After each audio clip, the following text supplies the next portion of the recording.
Gente cuidando de gente é um tema muito interessante quando paramos para pensar que o homem, quando ele saiu do seu estado de natureza, em que ele tinha as decisões espontâneas por si mesmo, enfrentando os perigos, as realidades, então eles associam e, por meio de um contrato, transfere o poder para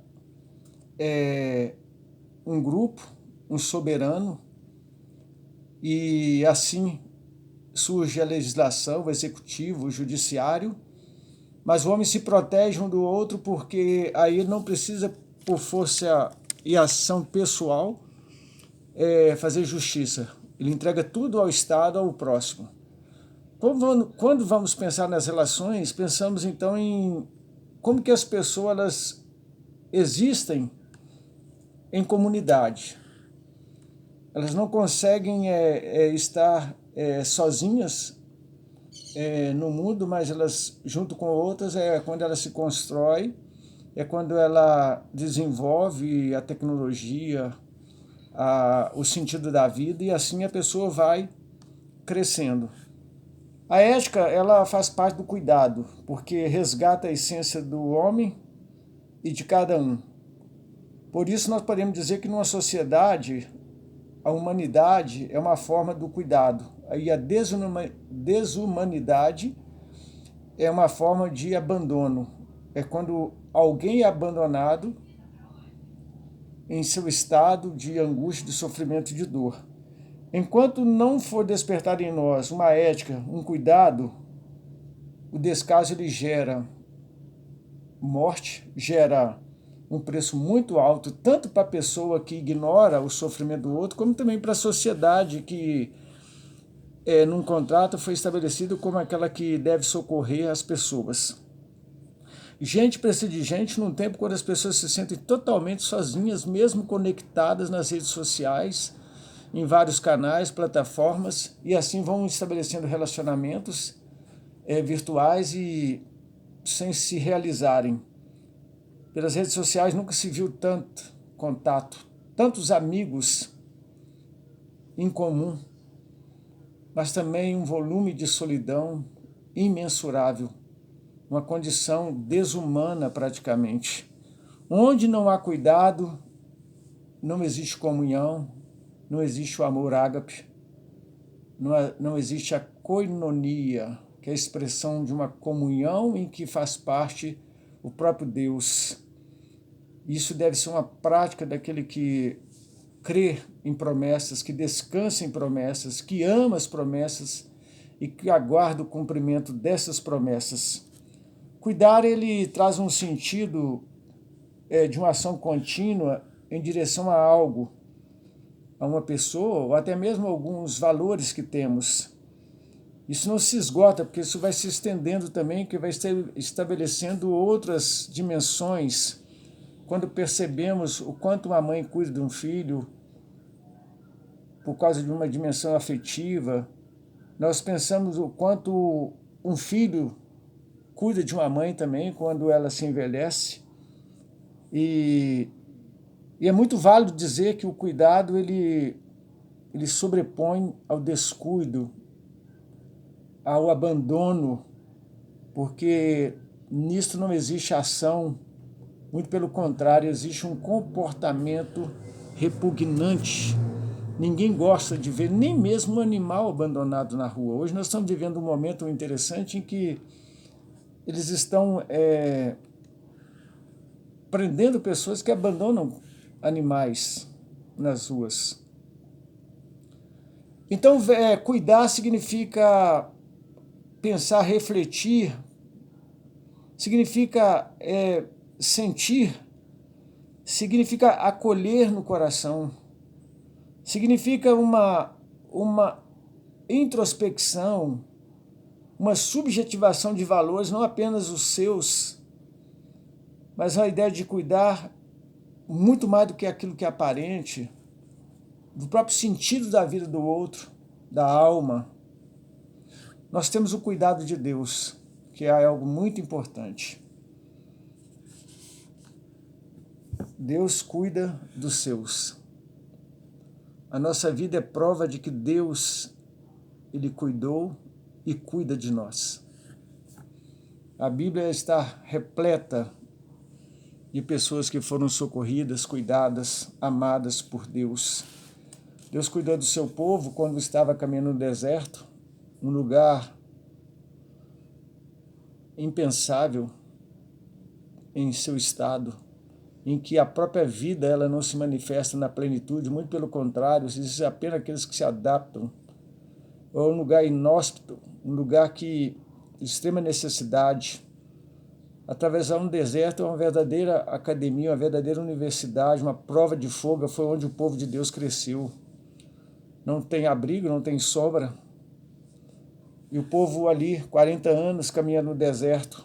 Em cada crise, o povo de Deus encontrou refúgio e acolhimento em Deus. Deus cuidava do seu povo em cada detalhe. Naquilo que era básico. O maná, as fontes de água, tudo era o cuidado de Deus, de maneira muito sobrenatural. Deus cuidou de Davi, um dos seus servos, que, cuidando de ovelhas, enfrentava ursos, leões, livrava com as suas mãos do perigo as ovelhas que ele cuidava, e depois ele pôde escrever que ele, como pastor, entendia muito bem o que ele estava falando. O Senhor é o meu pastor e nada me faltará. Guie-me mansamente às águas tranquilas, refrigera minha alma. Guia-me pelas veredas da justiça por amor a seu nome. Certamente que a bondade e a misericórdia do Senhor me seguirão todos os dias da minha vida. Ele diz que preparas uma mesa perante mim na presença dos meus inimigos, no meu cálice a minha vida transborda e a bondade de Deus permanece eternamente. Deus, num propósito para a vida de Davi, ele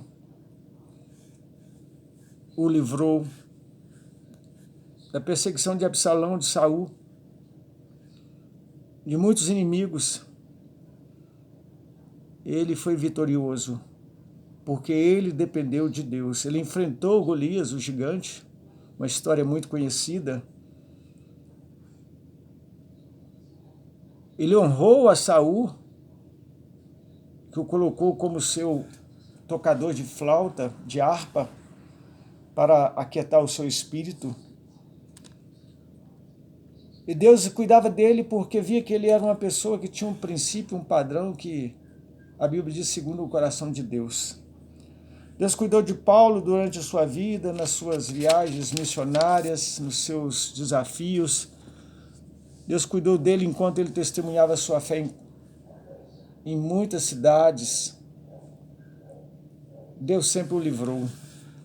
O cuidado de Deus conosco também é muito importante, porque a palavra de Deus nos traz e nos ensina que é certo que nós devemos desviar do pecado, mas às vezes nós sofremos por causa da mesma prática do pecado. Enfrentamos situações difíceis, enfermidades, angústia, mas Deus nos livra de tudo.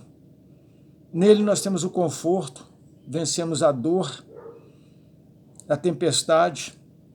Na solidão nós somos acolhidos, encontrados por Ele. Ele sempre cuidando de nós. Deus cuida de nós.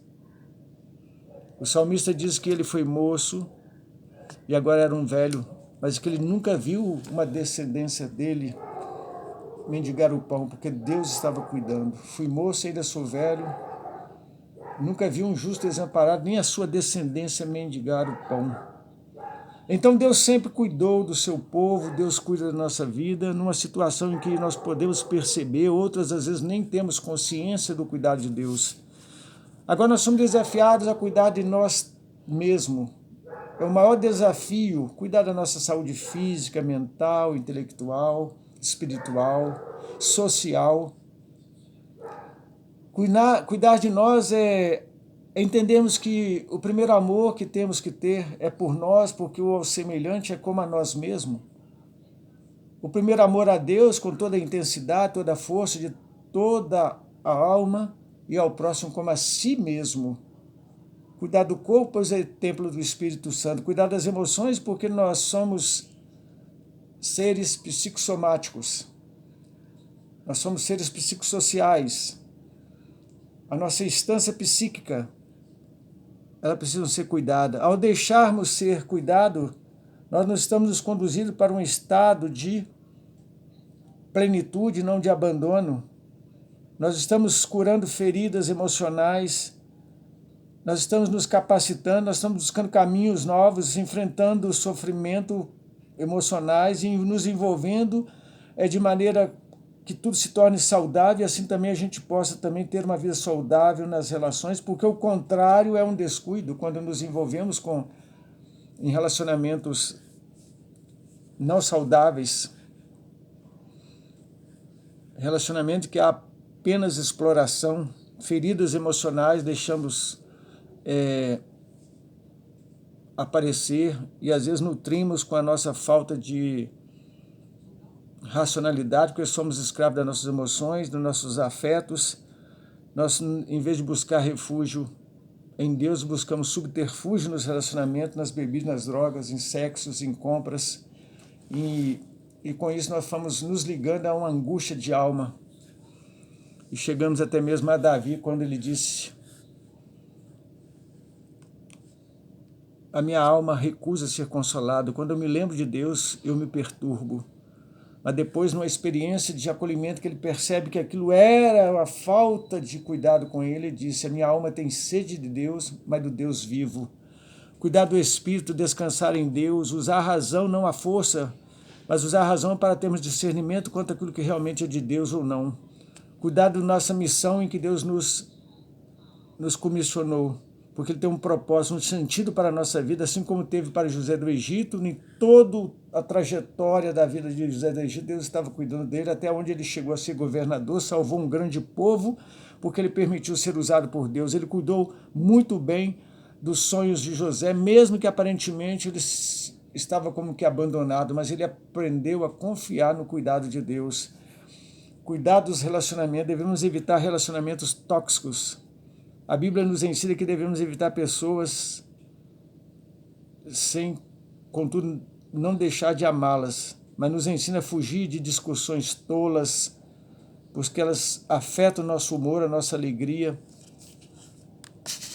E a Bíblia diz que um pouco de fermento leveda toda a massa. Cuidar de nós mesmos é prerrogativa para depois podermos dar uma atenção ao outro. E cuidar da nossa família. A família é nosso maior tesouro, o nosso maior desafio também. Nosso cônjuge, nossos filhos, parentes, todos merecem nosso cuidado. A Bíblia chega a dizer que aqueles que não cuidam do seu é pior do que os infiéis. Nós temos que demonstrar amor em atos e palavras, devemos visitá-los, falar-lhes sobre o amor de Deus e viver este amor. Em momentos de dificuldade, desafios, nós somos então, pela fé, nós devemos começar o nosso cuidado justamente no nosso ambiente familiar, no lugar onde nós podemos perceber realmente o quanto podemos ser bênção. A melhor escolha sempre será estar ao lado do Senhor e, sobretudo, cuidando dos nossos familiares. Josué, designado por Deus, ele foi ao povo e disse: vocês agora vão escolher o que vocês querem, porém eu e minha casa escolhemos servir ao Senhor. Está lá em Josué capítulo 24. Então, considerando tudo isso, Deus conhece nossa dor, nossas lutas, Ele sabe qual o cuidado precisa ter conosco, Ele não nos deixa só, Ele não abandonou o povo no deserto, Ele cuidará de nós, não do jeito que queremos, mas do jeito que Ele sabe que é melhor, que é mais seguro, que nos levará à vitória, a uma dependência dEle. Nós fazemos parte das primícias daquilo que é melhor. Nós somos olhados como menininha dos olhos de Deus. Menina dos olhos de Deus, ou seja, aquela parte importante. Nós somos cuidados. Quando a gente gosta, a gente cuida. Nós sabemos que somos amados por Deus, por isso Ele cuida de nós. Ele sabe cuidar de nós. Quando estamos cuidando de nós, da família e do outro, acontece isso. Edificação uns aos outros, oração uns pelos outros, benevolência. participação, distribuição uns com os outros, hospitalidade uns com os outros, consolo uns com os outros, perdão uns com os outros e amor uns aos outros. E a Bíblia diz que se vos amardes uns aos outros, se cuidardes uns dos outros, nisto o mundo conhecerão que sois meus discípulos. Aí então você vai conhecer a verdade vos libertará. E você vai experimentar a palavra que diz, se pois o Filho de Deus vos libertar, verdadeiramente sereis livres. A pergunta que eu quero deixar para você, você cuida apenas da sua vida? Lhe falta muito sentido para a vida. Aprenda a cuidar de outros. Aprenda a cuidar. Ah, não tem ninguém? Procure, investigue. Existe alguém neste imenso e pequeno mundo, imenso na sua realidade cósmica e pequeno no seu pequeno mundo, que precisa ser ampliado. Você descobre pessoas que você pode cuidar e abençoar. Que Deus nos abençoe, em nome de Jesus.